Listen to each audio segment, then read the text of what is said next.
मनुष्य का मन बड़ा विचित्र होता है, कल्पना में ही विकास करता है, संपन्न भविष्य का स्वप्न देखता है और कल्पना में ही जो नहीं हुआ उससे भय खाता है। और यही भय मनुष्य का सबसे बड़ा शत्रु है।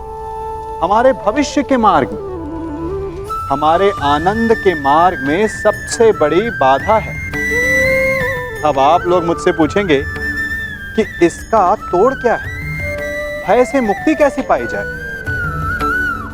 तो ये प्रश्न आप स्वयं से पूछिए। तनिक सोचिए, जब आप एक सुंदर भविष्य की कामना करते हैं तो उसे पाने के लिए आप परिश्रम करते हैं ना। ठीक उसी प्रकार भय से मुक्ति पाने के लिए आप उससे लड़ जाएं और उसका निवारण आपको स्वतः ही मिल जाएगा। इसलिए जब भी भय आपको सताए तो उससे भागे नहीं, उससे घबराए नहीं, क्योंकि भय का काम ही होता है आपको भयभीत करना। इसलिए जब भी भय आप पर आक्रमण करे तो आप भी उस पर पहले ही आक्रमण कर दें। आज मुझे साक्ष्य चाहिए कि कर्ण श्रेष्ठ क्यों है। मैं तुम्हें सिद्ध करके दिखाता हूं, कदाचित उसके पश्चात तुम्हें विश्वास हो जाए। यदि फिर भी विश्वास ना हुआ तो? मैं वचन देता हूं पार्थ, कर्ण की प्रशंसा तो दूर, तुम्हारे समक्ष उसका नाम तक नहीं लूंगा। मैं परीक्षा के लिए तैयार हूं।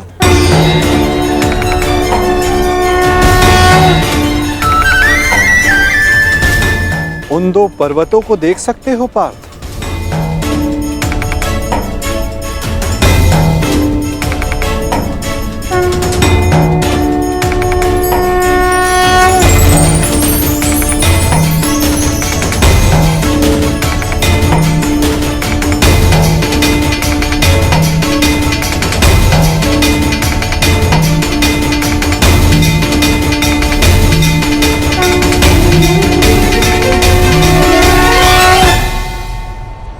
स्वर्ण पर्वत?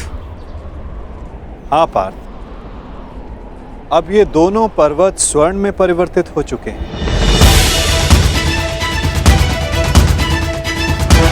अति सुंदर। स्वर्ण वो वस्तु होती है पार्थ जिसे हर कोई अर्जित करना चाहता है।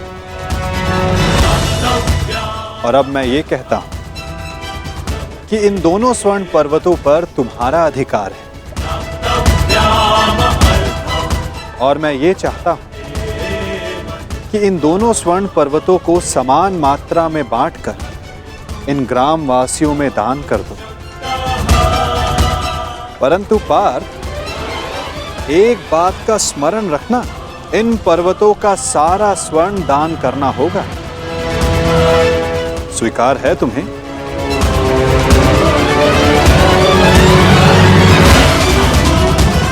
मुझे स्वीकार। आज्ञा दीजिए मां। ग्रामवासियों,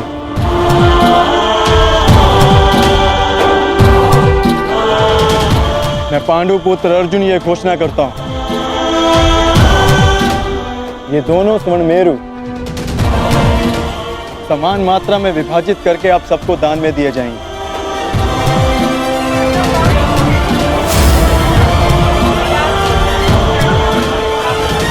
इसलिए आप एक पंक्ति में खड़े हो जाएं और अपना अपना भाग लेकर आगे जाएं। और विश्वास रखिए, सबको समान मात्रा में स्वर्ण मिलेगा। पांडु पुत्र अर्जुन के, पांडु पुत्र अर्जुन के, पांडु पुत्र अर्जुन के, पांडु पुत्र अर्जुन के।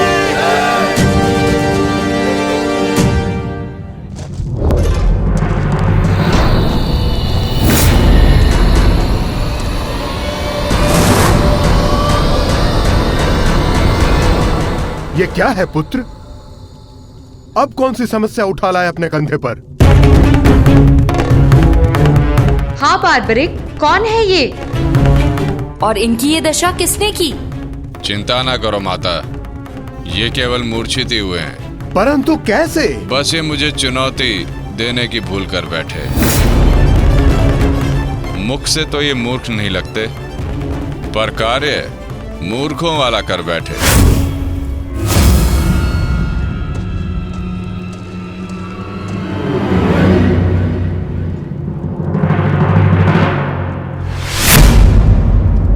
पिताश्री,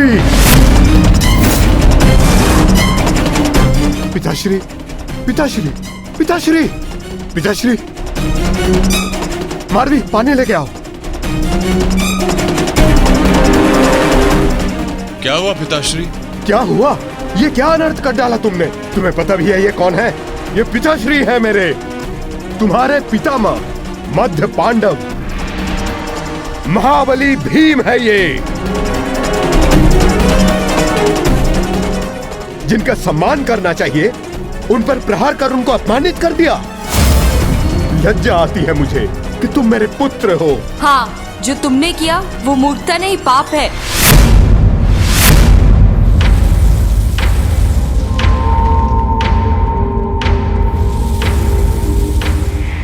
रुको,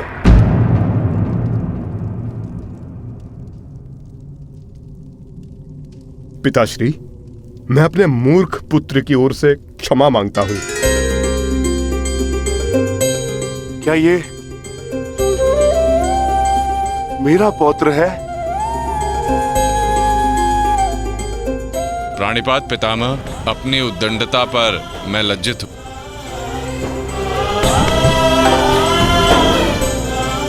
और मैं गर्वित हूं कि तुम मेरे पौत्र हो।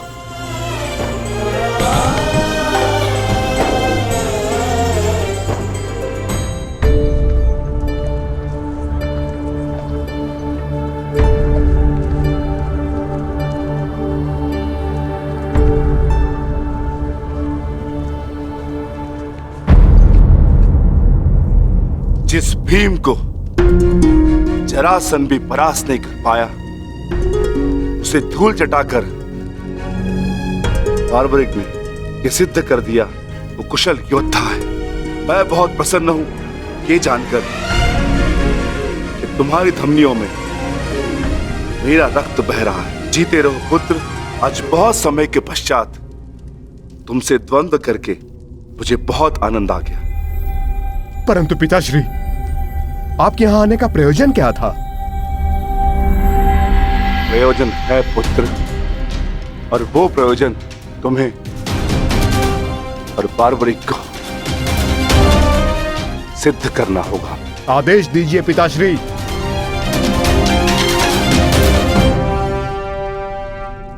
कौरवों और हमारे मध्य महायुद्ध आरंभ होने वाला है। तुम मेरे वंश के वीर हो।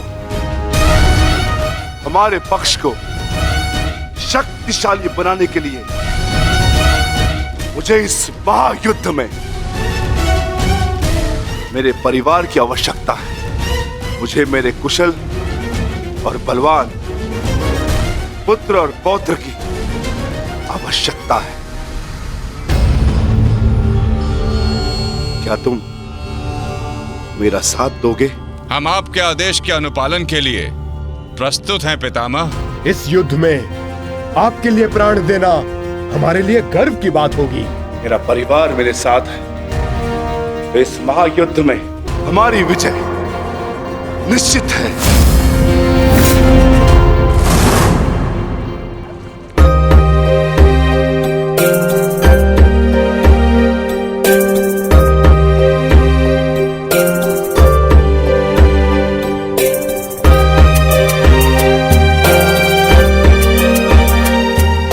ये लोग तो पहले भी अपने भाग का स्वर्ण ले चुके हैं।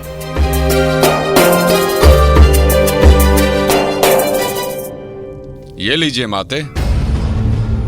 पुत्र, ये युद्ध संसार के इतिहास का सबसे भीषण युद्ध है। क्या तुम्हें भय नहीं लग रहा? माते, क्या आपको अपने पुत्र पर विश्वास नहीं है? मैं एक योद्धा हूँ और मेरा जन्म एक दैत्य परिवार में हुआ है। युद्ध से भयभीत होना न एक योद्धा का धर्म है और न ही दैत्य का गुण। आपके पुत्र का कौशल युद्ध में निसंदेह महत्वपूर्ण साबित होगा। मैं नहीं जानता कि कौन उचित है और कौन अनुचित, कौन दोषी और कौन पीड़ित। मैं युद्ध लड़ूंगा तो केवल न्याय के लिए। अपने रण कौशल, प्रतिभा और साहस से सबको आश्चर्यचकित कर देगा आपका पुत्र। मुझे तुम पर गर्व है पुत्र। मैंने स्वयं को वचन दिया है माते कि युद्ध में मैं निर्बल पक्ष की ओर से ही लड़ूंगा। चलें पुत्र। अवश्य पिताश्री।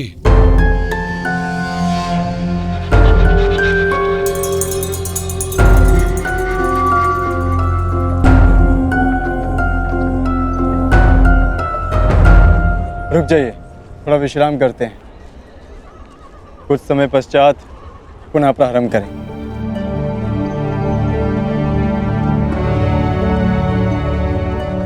क्षमा चाहता हूँ माधव, परंतु मैं ये जानना चाहता हूँ कि आपकी ये परीक्षा कब समाप्त होगी। अभी तक तो मैं आधा पर्वत भी नहीं बांध पाया और थकान सा अनुभव कर रहा हूँ। पार्थ, अभी तो तुम्हारी परीक्षा का आरंभ हुआ है और तुम इतना शीघ्र थक गए। थक तो मैं गया ही हूँ माधव, परंतु पराजय स्वीकार नहीं करूंगा।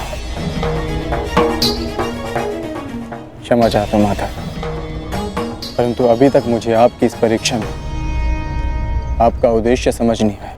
ठीक है पार्थ, मैं तुम्हें अपना उद्देश्य बताता हूँ। इस कहानी का दूसरा कोण तुम्हारे समक्ष लाता हूं। अब तुम्हें स्वर्ण नहीं बांटना है, बस यहां खड़े रहकर जो कुछ भी घटित होगा उसका साक्षी बनना है।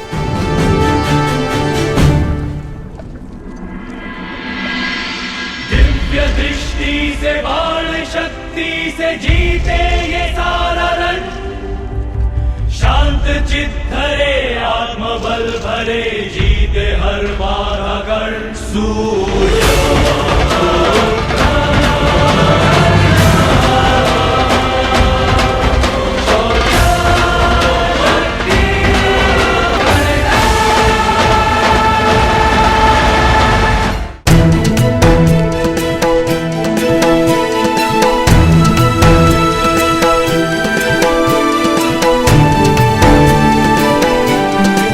बड़ी बात वासुदेव।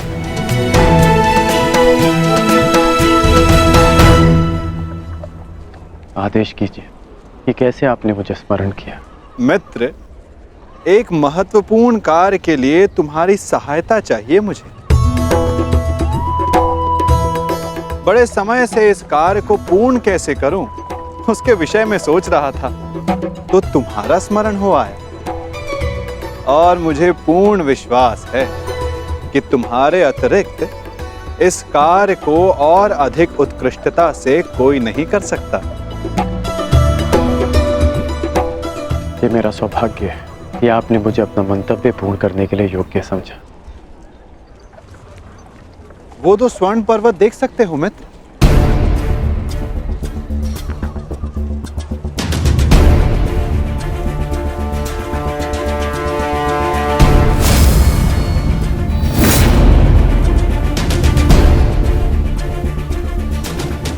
अब इन स्वर्ण पर्वतों पर तुम्हारा अधिकार है और मैं चाहता हूं कि इन स्वर्ण पर्वतों को तुम समान मात्रा में बांटकर इन ग्राम वासियों में दान कर दो। परंतु एक बात का स्मरण रखना मित्र, इन दोनों स्वर्ण पर्वतों का सारा स्वर्ण दान करना होगा। जो आदेश वासुदेव।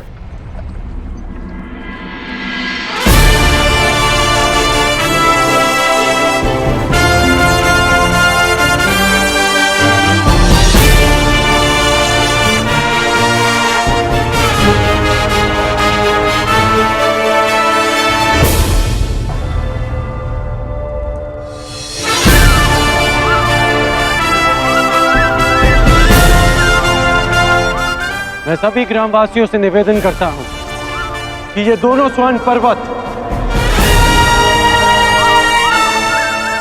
अब आपके अधीन है। आप सब जाकर इस सारे स्वर्ण को आपस में समान भाग में बांट लें।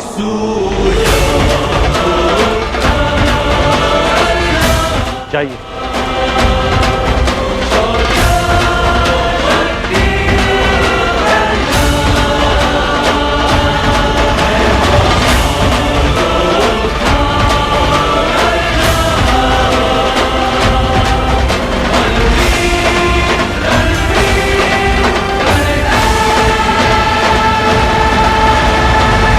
प्रणिपात।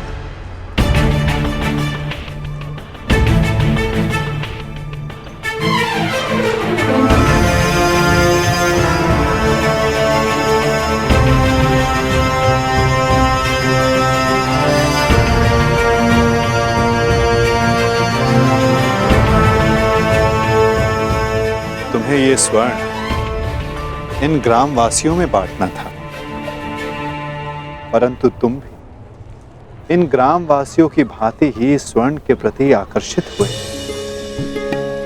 कदाचित तुम स्वर्ण को ऐश्वर्य और सम्मान प्राप्त करने की वस्तु समझते हो। तुमने अपने अनुमान से इस स्वर्ण को इन लोगों में दान किया, परंतु तुम्हें इसका ज्ञात नहीं था कि किसको कितनी आवश्यकता है। और कर्ण के मन में इस स्वर्ण को लेकर कोई आकर्षण, कोई लालच नहीं था पार्थ। और ये सब ग्रामवासियों में दान करके वो वापस लौट गया। पार्थ, जिस पर दान करने का उत्तरदायित्व हो, उसके मन में वस्तु के प्रति लोभ नहीं होना चाहिए।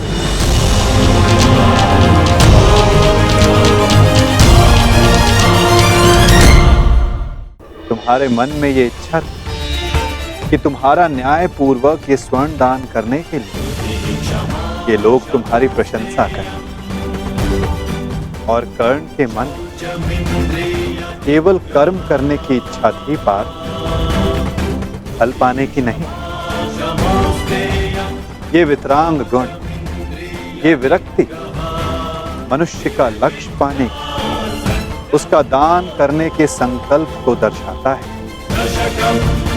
एक समय था पार्थ कि तुम केवल चिड़िया की आंख को देखते थे, परंतु आज तुमने केवल चिड़िया की आंख को नहीं, पूरी चिड़िया को देखा।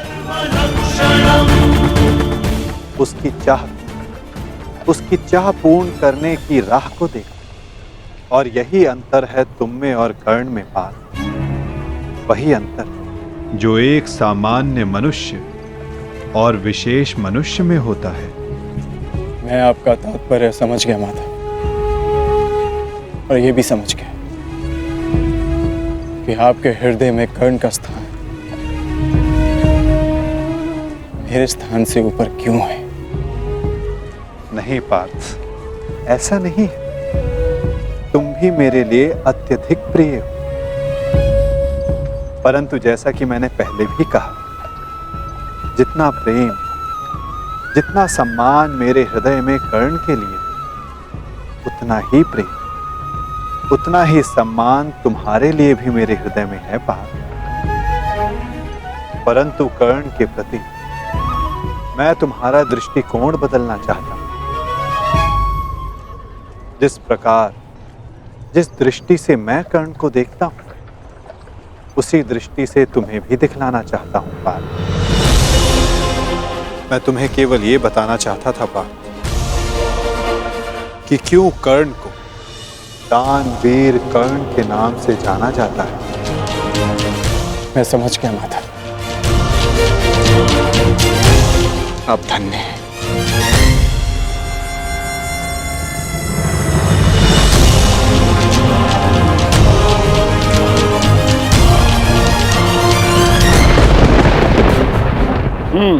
बड़ा दानवीर है ये कर्ण वासुदेव।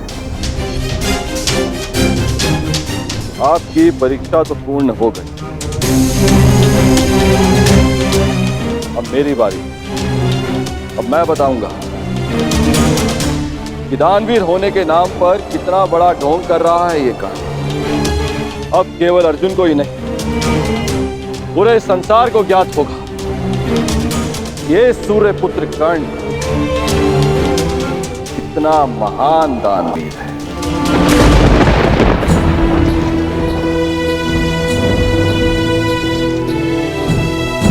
मित्र, तुम्हारी परीक्षा अभी पूर्ण नहीं हुई है। तुम्हारी इस दानवीरता की सबसे विकट परीक्षा अभी शेष है मित्र, और उस परीक्षा में सफल होने के लिए तुम्हें बहुत बड़ा मूल्य चुकाना होगा। तुम्हारी उस परीक्षा के समक्ष मेरी ये परीक्षा मानो बालकों का खेल सिद्ध होगी मित्र। सावधान रहना। आप जानते नहीं कि आज मैं कितना प्रसन्न हूं कि आपको मेरी चिंता है, कि मैं आपके मन में बसता हूं। अब मुझे और कुछ नहीं चाहिए। अब यदि मैं अपने प्राणों को भी दान में दे दूं, तब भी सदा मैं धनी रहूंगा।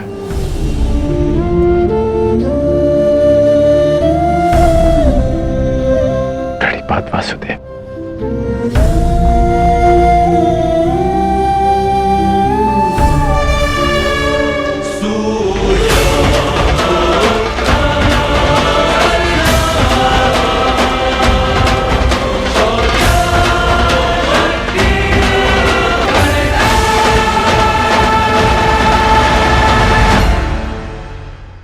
हम सब मित्रों के साथ रहना चाहते हैं, शत्रुओं से दूर रहना चाहते हैं। क्यों?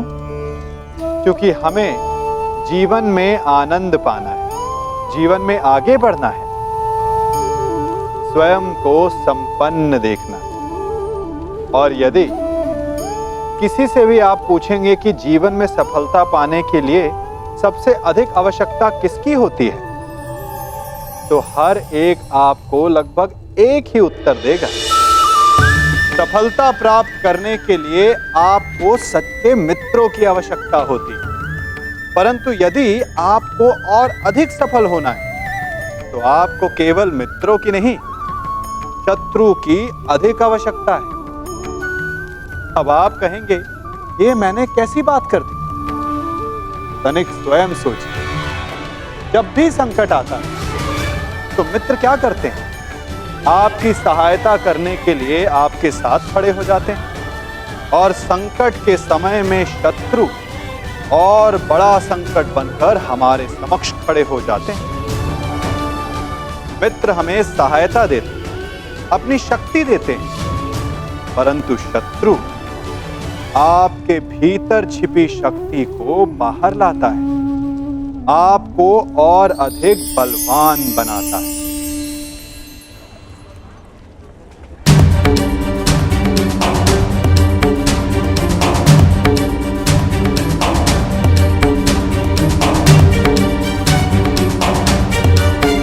क्या हुआ माधव?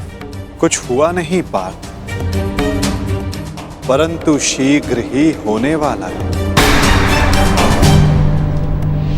पार्थ, प्रतीत होता है कि तुम्हारे भ्राता विकोदर वापस लौट आए हैं। जाओ, जाकर अपने अग्रज का स्वागत करो। जाओ पार्थ। आप नहीं आएंगे माधव? तुम जाओ पार्थ, मैं कुछ समय पश्चात आता हूं।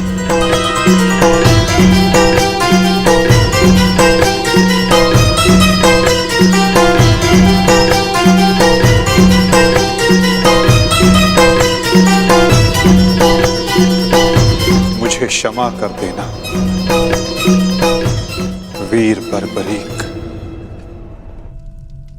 बस करो नकुल, मुझे कुछ नहीं हुआ है। कुछ नहीं हुआ? भ्राता भीम, आप अपनी दशा देख रहे हैं? किसने किया ये सब? बस एक बार उसका नाम बता दीजिए, जीवित नहीं छोड़ूंगा उसे। मैंने।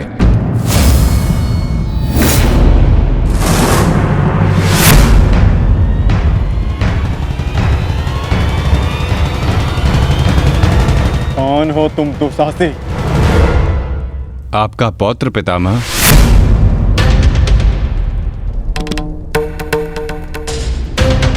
घटोत्कच पुत्र बर्बरीक हूं मैं।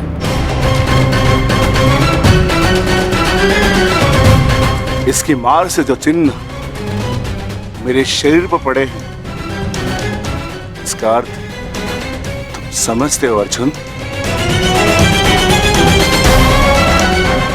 इसका अर्थ है कौरवों पर हमारी विजय तो निश्चित है अनुज।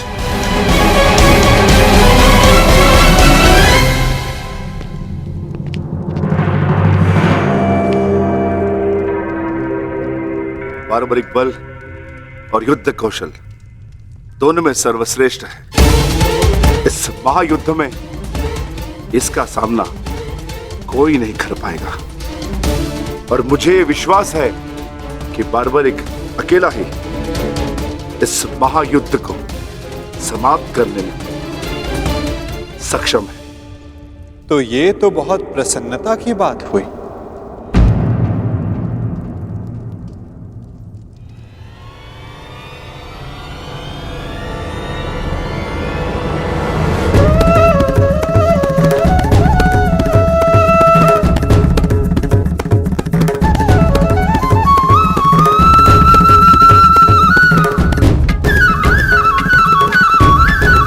वासुदेव, ये मेरा पौत्र बार्बरिक है। बार्बरिक, ये मेरे भगवान कृष्ण।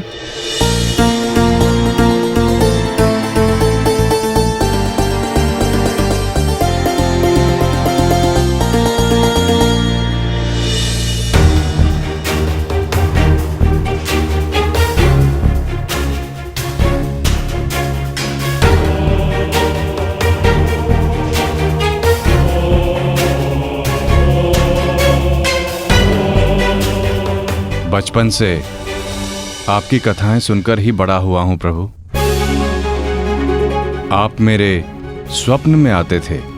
मैंने देखा कि आप ही मेरे मुक्ति मार्गदर्शक हैं।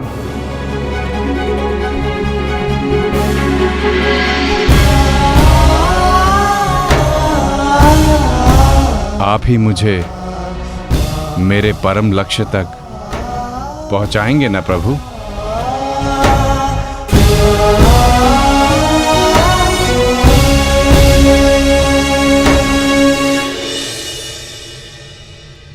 तो तुम्हें लगता है बर्बरीक कि तुम स्वयं ही अकेले इस युद्ध को समाप्त कर सकते हो?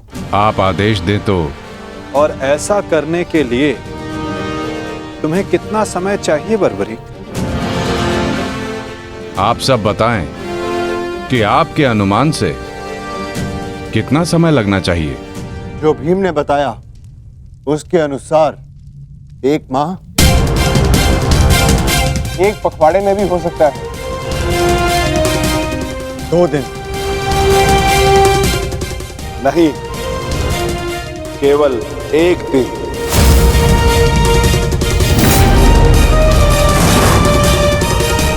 बताओ बार्बरिक, सही उत्तर क्या है? किसी का नहीं काकाश्री।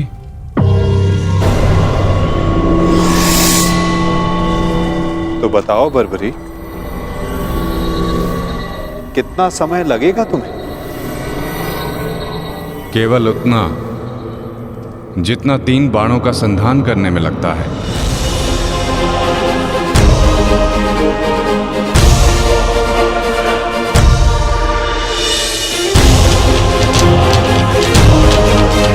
इन 3 बाणों की सहायता से मैं इस युद्ध को 3 पल में समाप्त कर सकता हूं।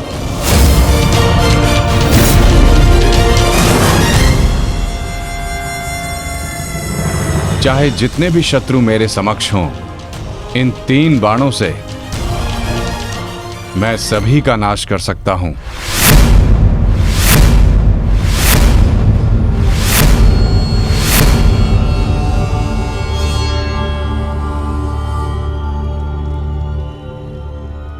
मैं केवल कथनी पर विश्वास नहीं करता बर्बरीक, मुझे करनी का प्रमाण चाहिए। दे सकते हो? तुम राधे नहीं कुंती पुत्र हो, स्वयं सूर्य नारायण के अंश हो तुम का। जब तुम्हारा जन्म हुआ मैं अविवाहित थी पुत्र, क्या करती मैं, मुझे तुम्हें त्यागना पड़ा।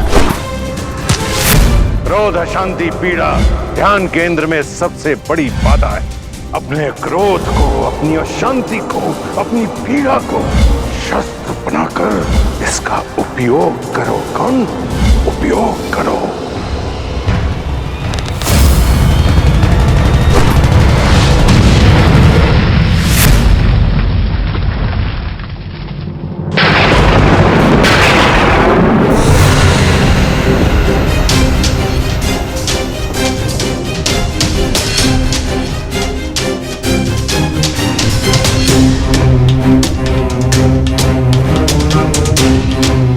मैं इंद्र हूं, देवराज इंद्र। सूर्य को भी अपने नियंत्रण में कर सकता। तो तुम क्या हो? जितना भी अभ्यास करना है कर लो। का धनुष से बाण चला लो। हाल के बिना योद्धा को मरना ही होता है।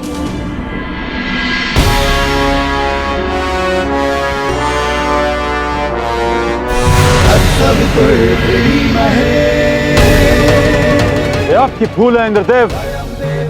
यदि आप अपने पुत्र का प्रहार बन सकते हैं तो मैं भी अपने पुत्र की ढाल बन सकता हूं। मेरे मार्ग में बाधा मत बनिए सूर्यदेव। जितना प्रयास करना है कर लीजिए, परंतु इस दानवीर कर्ण को कोई नहीं बचा सकता। आप करना क्या चाहते हैं इंद्रदेव? वही जो मैं सदा से करता आया, अपने शत्रु की दुर्बलता से लाभ उठाना।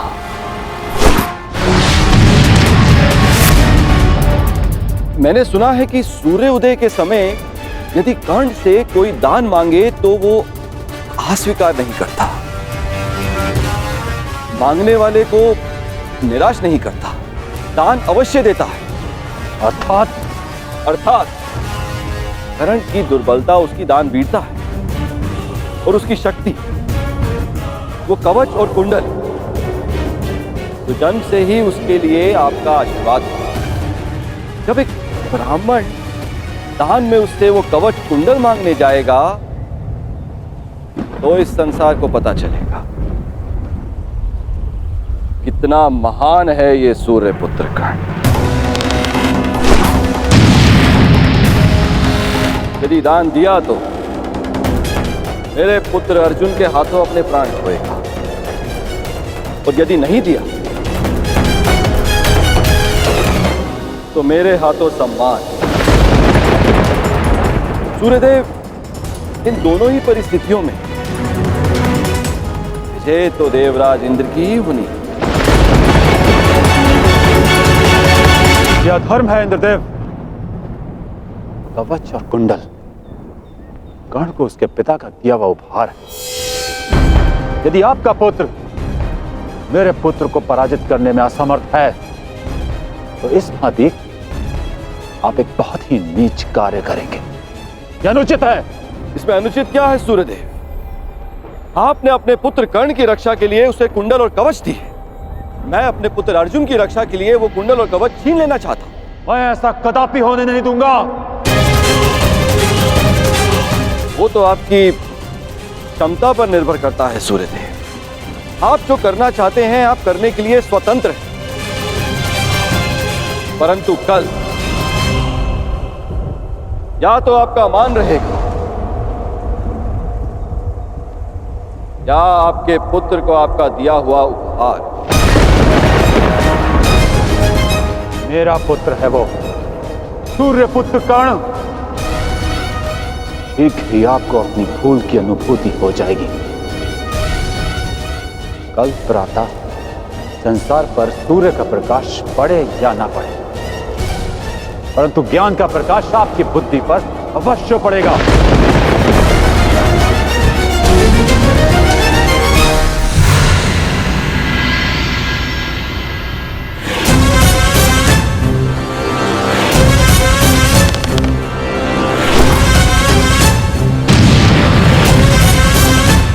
इसी कर्ण ने कहा था, ये युद्ध एक यज्ञ है और यज्ञ को सफल बनाने के लिए त्याग और दान करना होता है। सूर्यदेव, तुम्हारे इस पुत्र कर्ण को अपने प्राणों का बलिदान देना होगा।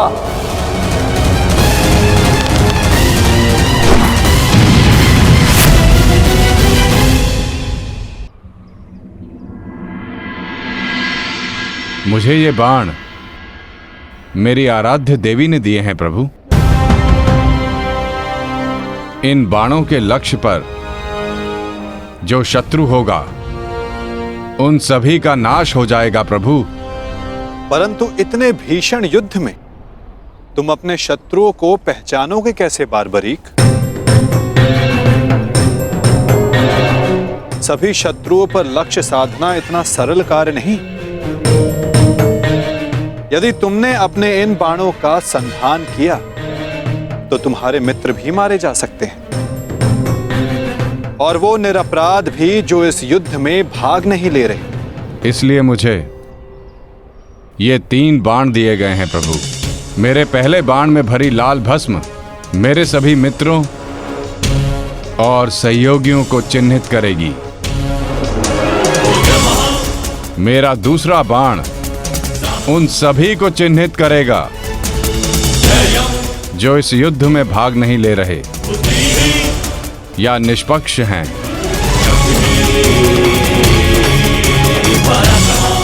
और ये तीसरा बाण एक क्षण में उन सभी का अंत कर देगा जिन्हें मैंने चिन्हित नहीं किया, अर्थात मेरे शत्रुओं का नाश। असंभव, मैं नहीं स्वीकारता। प्रत्यक्ष को प्रमाण की आवश्यकता नहीं है माधव। मैं यहां हूं, आप यहां हैं, और मेरे बाण भी। आप चाहें तो मेरा परीक्षण यहीं ले सकते हैं। बस लक्ष्य बताएं। तो ठीक है बारबरीक, लक्ष्य भी तुम्हारे समक्ष प्रस्तुत है। इस वृक्ष को देख रहे हो? इस वृक्ष के सभी सूखे पत्तों को अपना लक्ष्य बनाओ।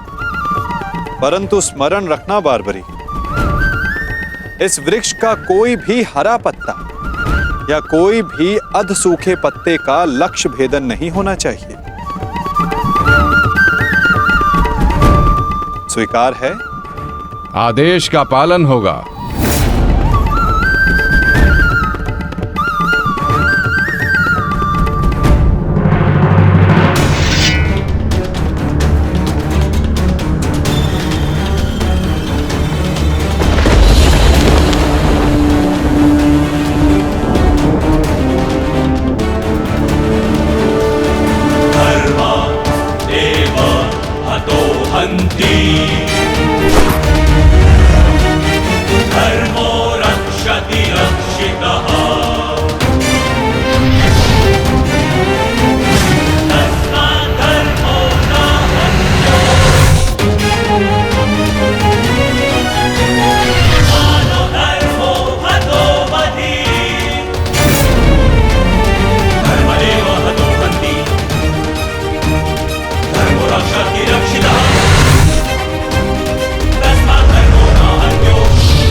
सभी अनचिन्हित पत्रों का लक्ष्य भेद हो।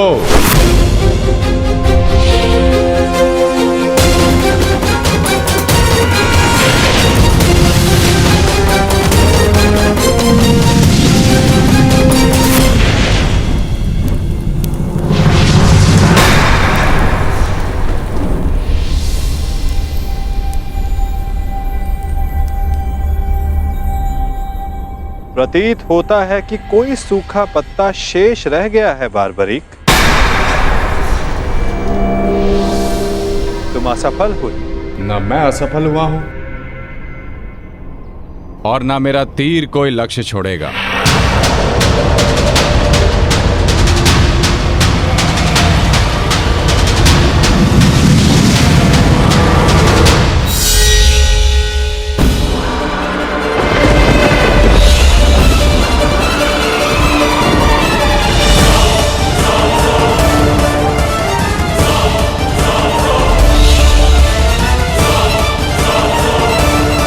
आपके चरण मेरे बाण के लक्ष्य के मध्य में आ रहे हैं प्रभु। आपसे निवेदन है कि आप अपने चरण हटाइए प्रभु, अन्यथा यह आपके चरण को भेद देगा। तो क्या ये बाण अपना लक्ष्य भेदने के लिए मेरे पांव पर आघात कर सकता है? जी प्रभु, शीघ्र अपने चरण हटाइए।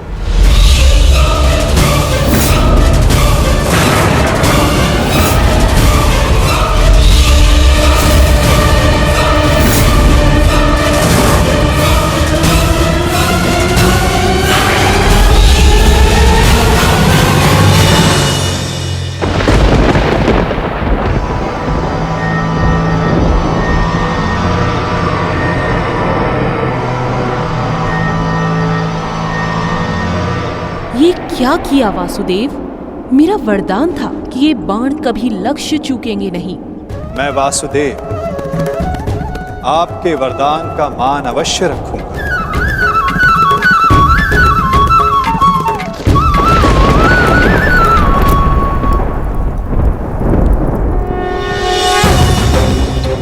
देवी, आपका ये बाण मेरा चरण भेद नहीं पाया, परंतु अब से मेरे शरीर का ये भाग सबसे दुर्बल होगा।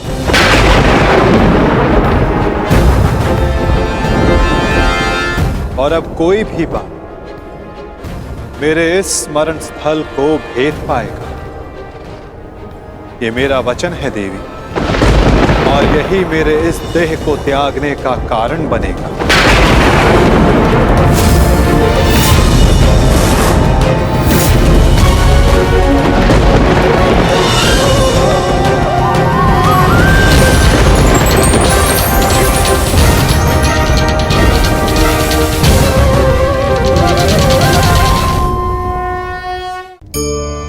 संगति या साथ, मित्र और साथी मनुष्य के व्यक्तित्व के लिए सबसे महत्वपूर्ण होते हैं। अब आप कहेंगे ये कैसे? मनुष्य अवश्य अपने व्यक्तित्व के लिए उत्तरदायी होता है, परंतु मनुष्य संगति में ना चाहते हुए भी उसका व्यक्तित्व संगत की भांति हो जाता है। इन पात्रों को देख रहे हैं? मध्य में जल रखा है, इसमें दूध है और इसमें मलिन कीचड़ रखा है। यदि मैं इस जल को इस दूध में मिलाता हूं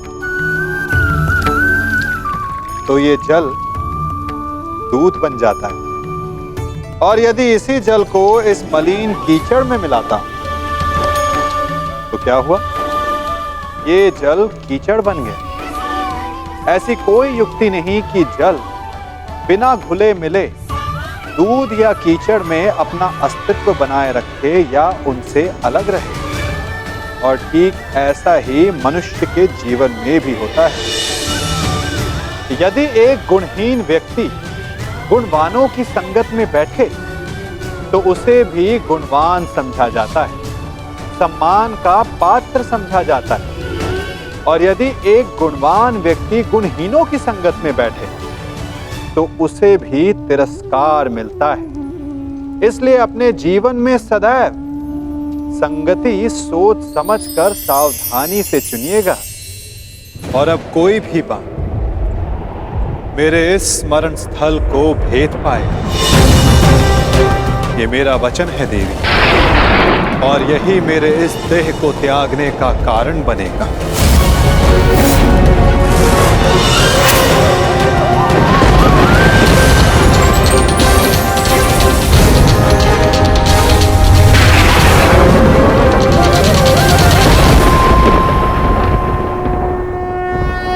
परंतु क्यों माता, आपने उस पत्ते पर पांव क्यों रखा? ऐसी क्या आवश्यकता थी आपको? मैंने जो किया उसकी आवश्यकता थी पार्थ, और अब जो मैं करने जा रहा हूं उसकी भी आवश्यकता है।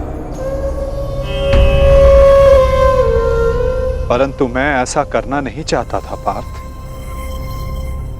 ये सत्य है कि बार्बरीक के ये 3 बाण अमोघ हैं। ये हमारे लिए शुभ समाचार है ना माधव? हाँ, परंतु धर्म के लिए ये सबसे अशुभ समाचार है विकोदर।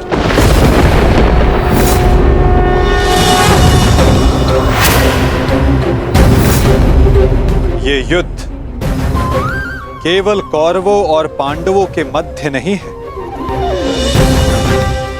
ये युद्ध धर्म और अधर्म के मध्य है। ये युद्ध पाप और प्रतिज्ञा के मध्य है। ये युद्ध श्राप और श्रापितों के मध्य है। और अब ये 3 बाण और इन बाणों का धारक बार्बरीक हमारे लिए सबसे बड़ी समस्या बन चुका है।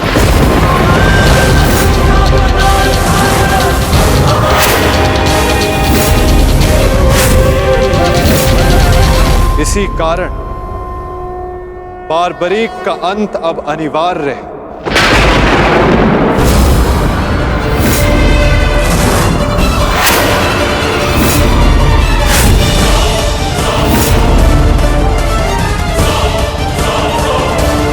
इसका वध अब अटल है।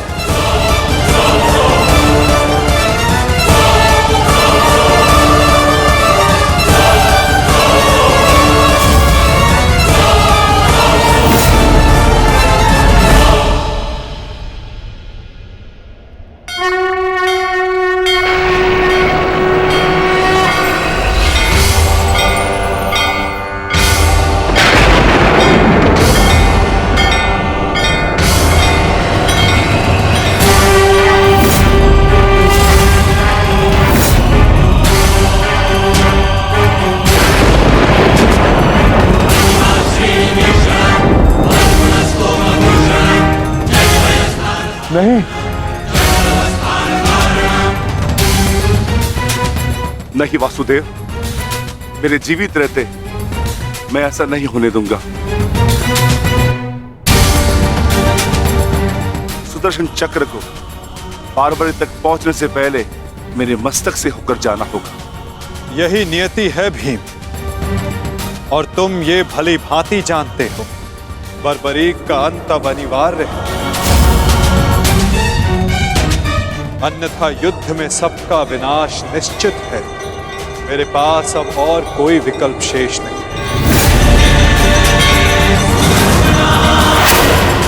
मुझे बार्बरीक का अंत करना ही होगा।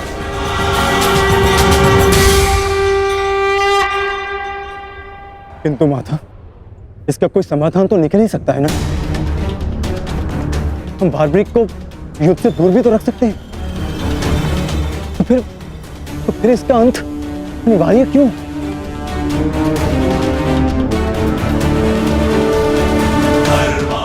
मैं अपने पुत्र को इसी क्षण जाने का आदेश दे दूंगा। मेरी आपसे विनती है प्रभु, मेरे पुत्र को उस कर्म का दंड मत दीजिए जो उसने अभी तक किया ही नहीं। मेरे पुत्र पर सुदर्शन चक्र का प्रयोग ना करें वासुदेव, मेरी विनती है आपसे।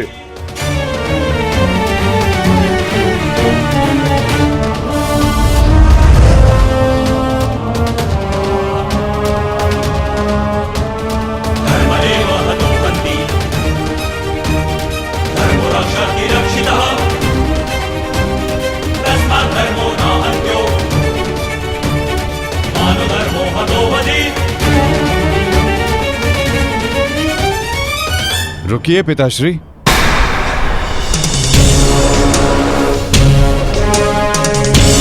मैं यहाँ खाली हाथ लौटने नहीं आया था पिताश्री। मुझे इस युद्ध में भाग लेना ही है। मौन रहो तुम। तुम्हें अनुमान भी है तुम क्या बोल रहे हो? कदाचित मैं दृष्टा कर रहा हूँ पिताश्री, परंतु मैं एक योद्धा भी हूँ, और एक सच्चा योद्धा युद्ध भूमि से विजय प्राप्त करके लौटता है या वीर गति पाकर।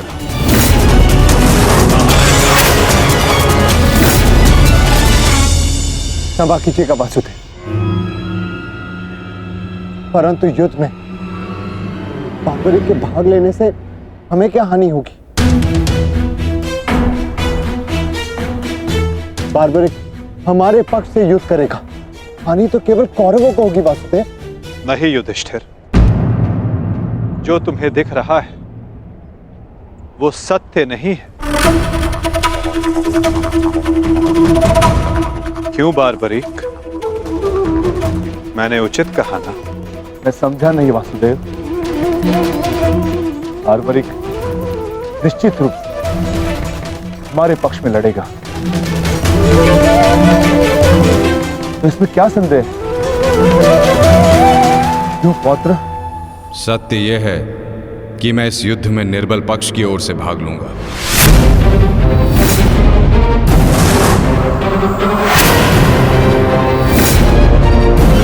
माता के समक्ष स्वयं को वचन दिया है मैंने।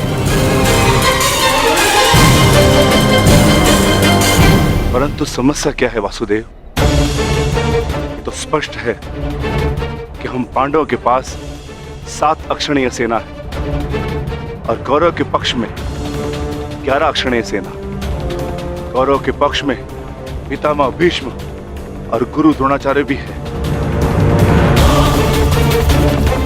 शक्ति गणना के अनुसार कौरव का पलड़ा हमसे अधिक भारी है, इसलिए बार्बरिक हमारे ही पक्ष में युद्ध लड़ेगा। विनाश तो होगा प्रभु, परंतु केवल कौरवों का। मैं आपको वचन देता हूं, मेरे परिवार को हानि पहुंचने से पूर्व मैं अपना शीर्ष आपके चरणों में रख दूंगा। तुम सत्य नहीं देख पा रहे हो वीर। तुम जानना चाहते हो बार्बरिक, यदि तुमने इस युद्ध में भाग लिया तो क्या होगा?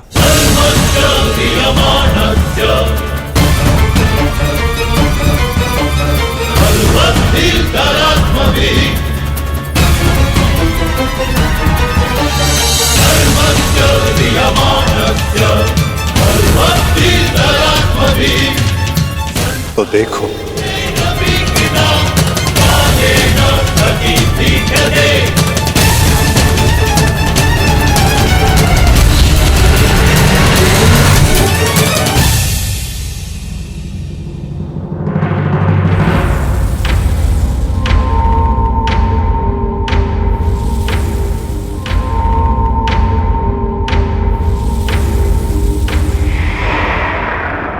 तुम्हारा स्वयं को दिया गया वचन इस युद्ध को किसी भी दिशा में जाने नहीं देगा बार्बरिक। इस युद्ध का संतुलन बिगाड़ देगा।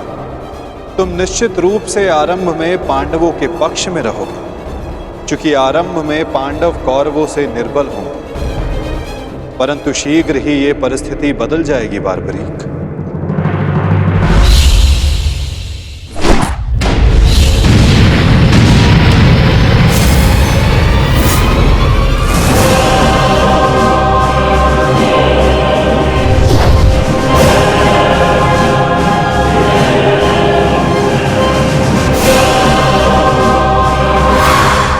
जब कौरवों का विनाश प्रारंभ होगा तो शीघ्र ही पांडवों का पलड़ा कौरवों से अधिक भारी हो जाएगा और तुम अपने वचन के कारण संतुलन बनाए रखने के लिए अपना पक्ष छोड़कर कौरवों के पक्ष में चले जाओगे और उसके पश्चात तुम पांडवों पर प्रहार करने लगोगे। और इसी कारण इस युद्ध का संतुलन बिगड़ जाएगा।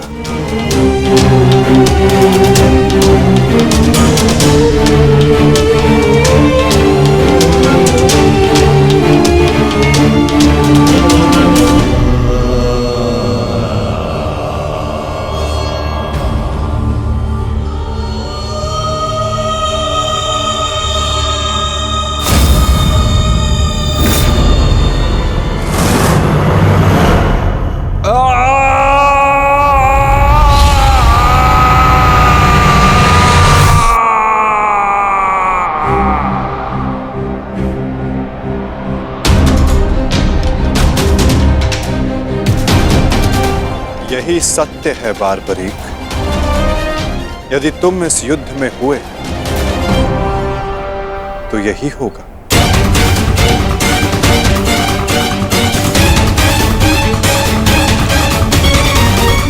यदि तुम इस युद्ध में हुए तो यही होगा।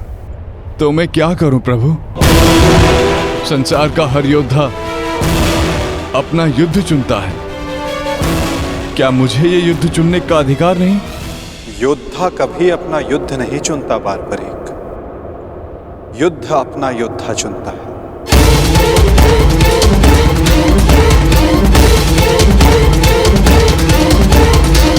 तो आदेश दें प्रभु, मुझे क्या करना है? ये युद्ध एक यज्ञ है बारबरीक, और तुम्हें त्याग और बलिदान देना होगा। स्वयं के प्राणों का दान।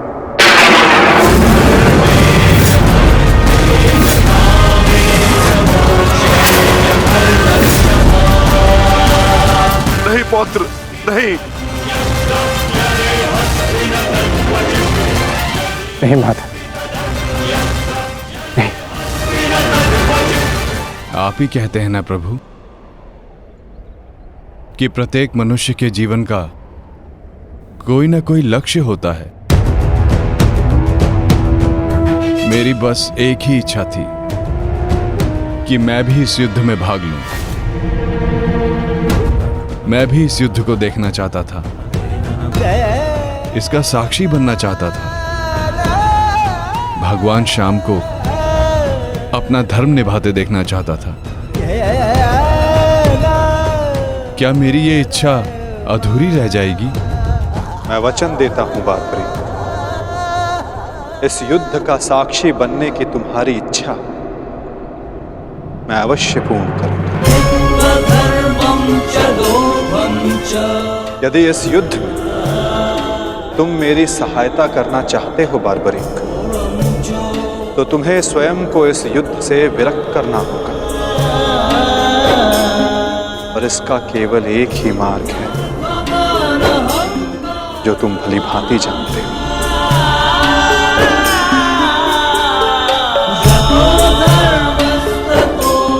मैं समझ गया प्रभु।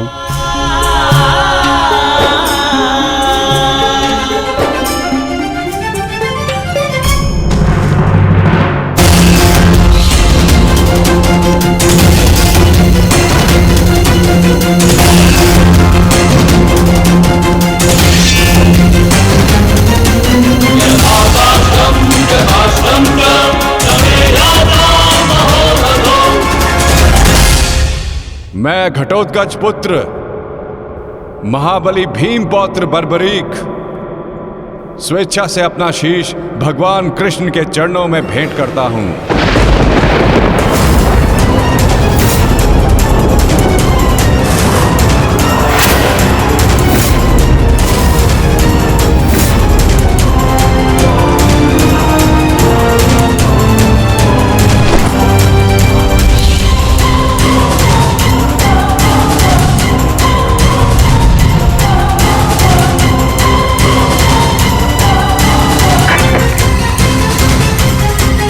भगवान श्याम की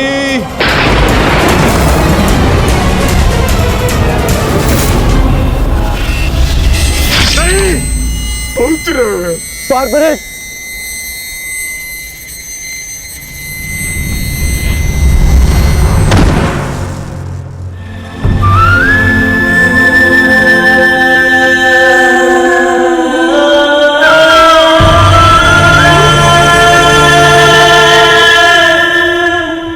पुत्र की कामना थी इस युद्ध का साक्षी बनने की, वो भी अधूरी रह गई।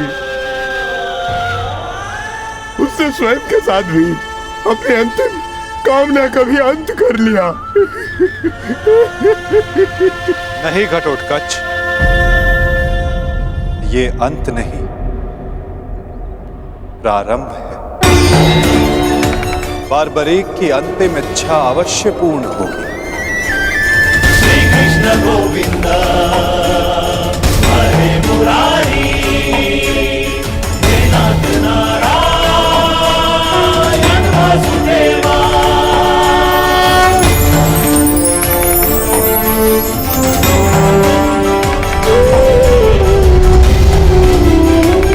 श्री कृष्ण गोविंद हरे मुरारी, हे नाथ नारायण वासुदेवा। श्री कृष्ण गोविंद हरे मुरारी, हे नाथ नारायण वासुदेवा। श्री कृष्ण गोविंद हरे मुरारी, हे नाथ नारायण वासुदेवा। श्री कृष्ण गोविंद हरे मुरारी, हे नाथ नारायण वासुदेवा। श्री कृष्ण गोविंद हरे मुरारी, हे नाथ नारायण वासुदेवा। श्री कृष्ण गोविंद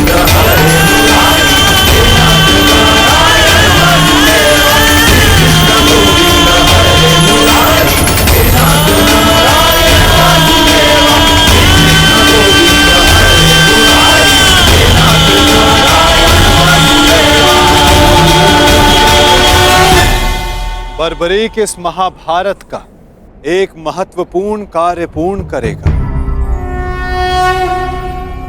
बार्बरीक का ये त्याग, ये बलिदान व्यर्थ नहीं जाएगा।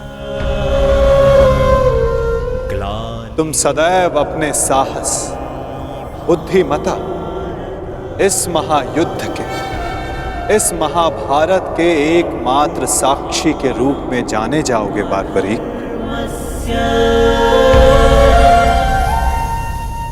संसार तुम ही से जानेगा कि इस महायुद्ध में जो कुछ भी हुआ धर्म के अनुसार हुआ, और इस संसार के अंत तक तुम इस धर्म युद्ध के साक्षी रहोगे बार्बरीक। तुम्हारे इस निस्वार्थ बलिदान के लिए तुम्हें सदा आदर दिया जाएगा बार्बरीक, और तुम्हारी खाटू श्याम के नाम से पूजा की जाएगी।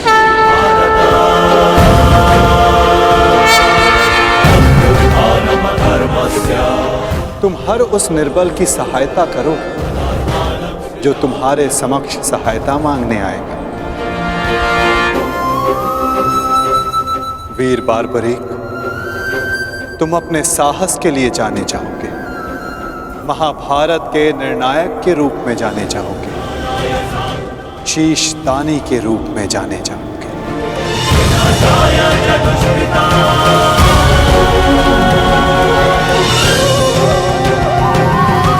इस युद्ध रूपी यज्ञ में यही नियति है विजय की। विजय बलिदान मांगती है, विजय दान मांगती है। दानी बार्बरीक, तुम सदा अमर रहोगे।